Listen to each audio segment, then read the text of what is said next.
eng qiynalgan davringiz qaysi bo'lgan va aynan nima sizni sindirgan o'sha payt?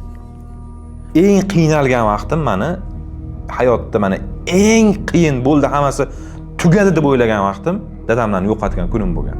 Chunki meni o'sha vaqtgacha yiqilib tushsam, yerga bunday kirib qolgan vaqtim o'rnimdan turib, men borman-ku deydigan odamim yo'q bo'lib qolganlar menda. Men kirib ketganman. Bilmayman qanday chiqqanman o'sha chuqurlikdan. Bir dona narsa mana shu chuqurdan chiqishimga sabab bo'ldi deyman men o'zimga o'zim. O'zimga o'zim gapirganman. Otabek, sanda oilang, bolang, onang, ukang, sening o'sha vaqtda otam rahmatli tirik edilar. Otang bor. Sen agar men bundoq yotaversang, qolganlarini ham tortiysan mana yer ichiga. Seni to'ppa-to'g'ri aytyapsan, seni turg'izishi mumkin bo'lgan odam endi yo'q. Yotaverasanmi deganman o'zimga o'zim o'shanda. Chiq deganman bu yerdan. Bo'ldi, Allohning aytgani bo'ldi.